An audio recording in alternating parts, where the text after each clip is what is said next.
Hi friends, welcome back to healthy recipes. ഇന്ന് ഞാനൊരു roasting video ആണ് ചെയ്യുന്നത്. കുറച്ച് ഞണ്ടുകളെ കിട്ടി. എൻ്റെ അടുത്ത് കിട്ടുമ്പോൾ കാലൊക്കെ കെട്ടി നല്ല അനുസരണയുള്ള കുട്ടികളായിരുന്നേ. അപ്പോൾ ജീവനോടെ തന്നെ റോസ്റ്റ് ചെയ്യാമെന്ന് വിചാരിച്ചിട്ട് പുറത്തെ സിങ്കിലൊക്കെ കൊണ്ടുപോയി വെച്ച് കത്രി എടുത്ത് വന്നതാണ്. അപ്പോഴേക്കും കെട്ടൊക്കെ പൊട്ടിച്ച് 4 പാടും ഓടാൻ തുടങ്ങിയിരുന്നു. ചിലതിൻ്റെ ഒക്കെ ഇറുക്കണ കാല്, വലിയ കാല് ഞാൻ കത്രി കൊണ്ട് തന്നെ വെട്ടിയിട്ടു. പക്ഷേ പിടി തരാതെ പൊരുതി നിന്ന വീരന്മാരും ഉണ്ടായിരുന്നു. കുറച്ച് പണിപ്പെട്ടു ഈ വീരന്മാരെയൊക്കെ ഒന്ന് തുണ്ടം തുണ്ടമാക്കി എടുക്കാൻ. വലിയ കാലം കണ്ട് കട്ട് ചെയ്ത് കളയാൻ പറ്റിയാൽ പിന്നെ പ്രശ്നമില്ല. പിന്നെ നമുക്ക് ഈസി ആയിട്ട് ക്ലീൻ ചെയ്യാൻ പറ്റും. പിന്നെ ഞണ്ടിന് നമ്മളെ ഇറക്കാൻ പറ്റില്ലല്ലോ. അതുകൊണ്ട് കെട്ട് പൊട്ടിക്കണതിന് മുമ്പ് തന്നെ വലിയ കാലം അങ്ങോട്ട് മാറ്റാൻ പറ്റിയാൽ രക്ഷപ്പെട്ടു.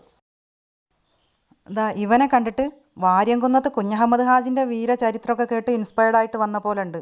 ഭയങ്കര പോരാട്ട വീര്യം, അവസാന നിമിഷം വരെ പിടിച്ചു നിൽക്കുന്നുള്ള ആ ഒരു ധൈര്യം എനിക്ക് ഇഷ്ടപ്പെട്ടു. അവൻ്റെ മുഴുത്ത കാല് കണ്ടില്ലേ? പുഴയിൽ നിന്ന് പിടിച്ച ഞണ്ടായതുകൊണ്ടാണ് കാലൊക്കെ ഇങ്ങനെ മുഴുത്തിരിക്കണത്. കടൽ ഞണ്ടാണെങ്കിൽ ഇത്ര മുഴുപ്പുണ്ടാവില്ല. പിന്നെ ജീവനോടെ നമുക്ക് കിട്ടൂലല്ലോ കടൽ ഞണ്ടിനെ. ഫ്രഷ് ഞണ്ടിൻ്റെ ടേസ്റ്റ് ഒരു പ്രത്യേക ടേസ്റ്റ് തന്നെയാണല്ലേ. ഇതിനെ തന്നെ ഇപ്പോൾ ഒരു കുറച്ച് സമയം, അതായത് ഒരു 2 മണിക്കൂറൊക്കെ ഫ്രീസറിൽ വെച്ചിരുന്നെങ്കിൽ ഈസി ആയിട്ട് ജീവൻ പോയി കിട്ടുമായിരുന്നു. പക്ഷേ അതിലൊരു ത്രില്ലില്ലല്ലോ. അല്ലെങ്കിലും ഞണ്ട് കിട്ടിയാൽ ഫ്രിഡ്ജിലൊന്നും വെക്കാതെ അപ്പം തന്നെ കട്ട് ചെയ്ത് ക്ലീൻ ചെയ്ത് വേവിച്ച് വെക്കണം എന്നാണ് എൻ്റെ ഉമ്മച്ചിയൊക്കെ പറയാറ്. ഫ്രിഡ്ജിൽ വെച്ചാൽ ഞണ്ടിന് പനിക്കുമെന്നാണ് പറയുക. അപ്പോൾ ടേസ്റ്റൊക്കെ പോവും. അതുകൊണ്ട് ഞണ്ട് ഏത് പാതിരാക്ക് കിട്ടിയാലും ഉമ്മച്ചി അപ്പം തന്നെ കട്ട് ചെയ്ത് ക്ലീൻ ചെയ്ത് മസാലയൊക്കെ ഇട്ട് വേവിച്ച് വെക്കും. ഇവിടെ ഇപ്പോൾ ഏകദേശം കട്ട് ചെയ്ത് കഴിയാറായിട്ടുണ്ട് കേട്ടോ. ജീവനോടെ കട്ട് ചെയ്യണോണ്ട് കൈ കിടന്ന് പിടക്കണുണ്ട്. ഇപ്പോഴും വിട്ടു തരാനുള്ള ഭാവമില്ല. വയറൊന്ന് തുറന്ന് ക്ലീൻ ചെയ്യാൻ നോക്കുമ്പോൾ സമ്മതിക്കണില്ല. ഒരു വിധത്തിൽ ഒപ്പിച്ചെടുക്കുകയാണേ. ഇതിൻ്റെ ഈ തോടങ്ങോട്ട് പിളർന്ന് കിട്ടണം. അപ്പോൾ ഇതിൻ്റെ വയറിൻ്റെ മേലെ പൂവ് പോലൊരു ഭാഗം ഉണ്ടാവുമല്ലോ, അത് ഞണ്ടിൻ്റെ ശ്വസനാവയവാണ്. അതൊക്കെ ഒഴിവാക്കി നല്ല വൃത്തിയാക്കണം. ഇതിൻ്റെ മേലുള്ള ചളിയും മണ്ണൊക്കെ ഒഴിവാക്കാൻ വേണ്ടിയിട്ട് നല്ല വൃത്തിയുള്ളൊരു ബ്രഷ് കൊണ്ടോ സ്ക്രബ്ബർ കൊണ്ടോ ഉരച്ച് കഴുകണത് നല്ലതാണ് കേട്ടോ. ഞാനിപ്പോൾ നന്നായിട്ട് ഉരച്ച് വൃത്തിയാക്കി എടുത്തിട്ടുണ്ട്. വലിയ കാലൊക്കെ ഒന്ന് പൊട്ടിച്ചിട്ടിട്ടുണ്ട്, ഉള്ളിലൊക്കെ മസാല പിടിക്കാൻ വേണ്ടിയിട്ടാണ്. പിന്നെ ഞണ്ടൊക്കെ കഷ്ണങ്ങളാക്കി വെച്ചിട്ടുണ്ട്, വയറിൻ്റെ ഭാഗമൊക്കെ. ഇനി നമുക്ക് റോസ്റ്റ് ചെയ്യാൻ വേറെ എന്തൊക്കെ വേണമെന്ന് നോക്കാം. ഒരു 3 സവാള പൊടിയായി അരിഞ്ഞ് വെച്ചിട്ടുണ്ട്, 2 തക്കാളി പൊടിയായി അരിഞ്ഞ് വെച്ചിട്ടുണ്ട്, പിന്നെ 2 പച്ചമുളക് കീറി വെച്ചു, 1 സ്പൂൺ ജിഞ്ചർ ഗാർലിക് പേസ്റ്റ് റെഡിയാക്കി വെച്ചിട്ടുണ്ട്. ഇനി ഒരു കടായി ചൂടാക്കിയിട്ട് അതിൽ കുറച്ച് എണ്ണ വെച്ചിട്ടുണ്ട്. വെളിച്ചെണ്ണയാണ് വെച്ചത്. അതിലേക്ക് നമ്മൾ പൊടിയായി അരിഞ്ഞ് വെച്ച സവാള ഇട്ട് കൊടുക്കുകയാണ്. ഈ സവാള ഒന്ന് പെട്ടെന്ന് വഴന്ന് കിട്ടാൻ വേണ്ടിയിട്ട് നമുക്ക് കുറച്ച് ഉപ്പിട്ടിട്ട് ഒന്ന് നന്നായിട്ട് ഇളക്കിയതിന് ശേഷം ഒരു 2 മിനിറ്റ് അടച്ച് വെക്കാം. അപ്പോൾ പെട്ടെന്ന് വഴന്ന് കിട്ടുമല്ലോ. നമ്മൾ റോസ്റ്റ് ചെയ്യാൻ വേണ്ടി സവാള അരിയുമ്പോഴേ നീളത്തിൽ അരിയണതാണ് കേട്ടോ നല്ലത്. നീളത്തിൽ കനം കുറച്ച് അരിഞ്ഞാൽ പെട്ടെന്ന് വഴന്ന് കിട്ടും. ഞാനിപ്പോൾ ഇങ്ങനെ അരിഞ്ഞേ ഉള്ളൂ. ഇപ്പോൾ ഞാൻ പച്ചമുളകൊക്കെ ഇട്ടിട്ടുണ്ട്. ഇപ്പോൾ സവാള നന്നായിട്ട് വഴന്ന് ട്രാൻസ്പെറൻ്റ് ആയിട്ടുണ്ട്, നല്ല സോഫ്റ്റ് ആയിട്ടുണ്ട്. ഇനി നമുക്കിതിലേക്ക് ജിഞ്ചർ ഗാർലിക് പേസ്റ്റ് ചേർത്ത് കൊടുക്കാം. ഇനി ഈ ജിഞ്ചർ ഗാർലിക് പേസ്റ്റിൻ്റെ ആ പച്ചമണം ഒന്ന് മാറിക്കിട്ടണം. അതിന് വേണ്ടിയിട്ട് ഒരു 2 മിനിറ്റ് വഴറ്റാം.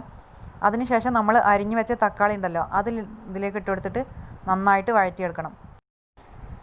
ഞാനിത് വഴറ്റിയെടുക്കുമ്പോഴേക്കും ഇവിടെ സബ്സ്ക്രൈബ് ചെയ്യാതെ വീഡിയോ കാണുന്നവരുണ്ടെങ്കിൽ ഒന്ന് സബ്സ്ക്രൈബ് ചെയ്ത് ആ ബെൽ ബട്ടൺ കൂടി ഒന്ന് എനേബിൾ ചെയ്ത് വെക്കണേ. അപ്പോൾ ഞാൻ ഇനിയും ഇതുപോലുള്ള വീഡിയോസ് ഇടുമ്പോൾ നിങ്ങൾക്ക് കാണാമല്ലോ. ഞാൻ എപ്പോഴും ഈസി റെസിപ്പീസാണ് പോസ്റ്റ് ചെയ്യാറുള്ളത്. ഇപ്പോൾ തക്കാളി ഒന്ന് പെട്ടെന്ന് വഴന്ന് കിട്ടാൻ വേണ്ടിയിട്ട് ഒരു 2 മിനിറ്റ് അടച്ച് വെച്ച് തുറന്ന് നോക്കിയപ്പോൾ തക്കാളി നന്നായിട്ട് വെന്തിട്ടുണ്ട്. ഇനി മസാലപ്പൊടികൾ ചേർത്ത് കൊടുക്കുകയാണ്. 2 ടേബിൾ സ്പൂൺ മല്ലിപ്പൊടി ചേർത്തു, ഒരു 3/4 ടേബിൾ സ്പൂൺ കാശ്മീരി മുളക് പൊടി ചേർത്തു, പിന്നെ 1/2 ടീസ്പൂൺ മഞ്ഞൾപ്പൊടി, ഒരല്പം ഗരം മസാലപ്പൊടി, പിന്നെ ഒരിത്തിരി പെരുംജീരകം പൊടി. ഇത്രയും ചേർത്തിട്ടുണ്ട്. ഇനി നന്നായിട്ട് വഴറ്റുക.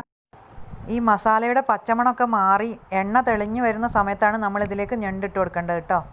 അപ്പോൾ ഞണ്ട് നമ്മൾ കഷ്ണങ്ങളാക്കി വൃത്തിയാക്കി വെച്ചതാണല്ലോ, അത് ഇട്ട് കൊടുത്തിട്ട് നന്നായിട്ട് മിക്സ് ചെയ്യണം. മസാല എല്ലായിടത്തും പിടിക്കുന്ന വിധത്തിൽ നന്നായിട്ടൊന്ന് ഇളക്കിയെടുക്കണം. ഒരുപാട് വെള്ളമൊന്നും ഒഴിക്കണ്ട. നന്നായിട്ട് മസാലയൊക്കെ എല്ലായിടത്തും മിക്സ് ചെയ്തതിന് ശേഷം ഒന്ന് അടച്ച് വെച്ച് കൊടുത്താൽ മതി. അപ്പോൾ ഞണ്ടിൽ നിന്ന് തന്നെ വെള്ളമൊക്കെ ഇറങ്ങിക്കോളും. നമ്മൾ റോസ്റ്റ് ചെയ്യണമല്ലോ, കറി വെക്കുകയാണെങ്കിൽ കുറച്ചധികം വെള്ളം ഒഴിക്കേണ്ടി വരും. ഇതിപ്പോൾ റോസ്റ്റിംഗ് ആയതുകൊണ്ട് നമുക്ക് അടച്ച് വെച്ചാൽ മതി. ഇപ്പോൾ കണ്ടില്ലേ, കുറേശ്ശെ വെള്ളം വന്നിട്ടുണ്ട്. ഞണ്ടിൽ നിന്ന് ഇറങ്ങി വന്ന വെള്ളമാണിത്. ആവശ്യത്തിന് ഉപ്പിട്ട് കൊടുക്കാം. എന്നിട്ട് നന്നായിട്ട് ഈ വെള്ളം ഒന്ന് വറ്റണ വരെ ഒന്ന് വെയിറ്റ് ചെയ്യാം. ഈ ചാറൊന്ന് കുറുകി വറ്റി കിട്ടണം. അതിന് വേണ്ടി തുറന്ന് വെച്ച് തന്നെ വേവിച്ചെടുത്താൽ മതി. ഇപ്പോൾ ഞണ്ടൊക്കെ അത്യാവശ്യത്തിന് വെന്തിട്ടൊക്കെ ഉണ്ട്, എന്നാലും ഈ വെള്ളം ഒന്ന് വറ്റി നല്ല തിക്ക് ഗ്രേവി ആയി കിട്ടാൻ വേണ്ടിയിട്ടാണ് നമ്മളിതിങ്ങനെ തുറന്ന് വെച്ച് വേവിച്ചെടുക്കുന്നത്. നല്ല സ്മെല്ല് വരുന്നുണ്ട് കേട്ടോ. അപ്പുറത്തെ വീട്ടിൽ വരെ എത്തിയിട്ടുണ്ട് ഞണ്ടിൻ്റെ സ്മെല്ല്. എല്ലാവരും ചോദിക്കുന്നുണ്ട് ഇന്ന് ഞണ്ടാണല്ലോ എന്നൊക്കെ വിളിച്ച് ചോദിക്കുന്നുണ്ട്. അപ്പോൾ നല്ല ടേസ്റ്റ് ഉണ്ടെന്ന് തോന്നുന്നുണ്ട്. ഞാനിനി വിളമ്പാൻ പോവാണ്. ഇതാ റെഡി ആയിട്ടുണ്ട്. അപ്പോൾ നമുക്കൊന്ന് വിളമ്പി നോക്കാം. വിളമ്പുന്നതിന് മുമ്പ് കുറച്ച് മല്ലിയിലയും കറിവേപ്പിലയും ഒക്കെ അങ്ങോട്ട് വാരി വിതറി അങ്ങോട്ട് കളർഫുൾ ആക്കിയാൽ നമ്മുടെ കറിൻ്റെ ടേസ്റ്റ് അങ്ങോട്ട് പൊളിക്കും. ഈ ഞണ്ട് റോസ്റ്റ് നമുക്ക് എന്തിൻ്റെ കൂടെ കഴിക്കാം കേട്ടോ. ചോറിൻ്റെ കൂടെ, ചപ്പാത്തിൻ്റെ കൂടെ, അല്ലെങ്കിൽ നൈസ് പത്തിരിൻ്റെ കൂടെയൊക്കെ കഴിക്കാൻ നല്ല കോമ്പിനേഷനാണ്. വെള്ളപ്പത്തിൻ്റെ കൂടെ ആണെങ്കിലും പൊളിക്കും. അപ്പോൾ എല്ലാവരും ഒന്ന് ട്രൈ ചെയ്ത് നോക്കണം. നിങ്ങളുടെ വിലപ്പെട്ട അഭിപ്രായങ്ങൾ കമൻറ്റിലൂടെ അറിയിക്കാനും മടിക്കല്ലേ.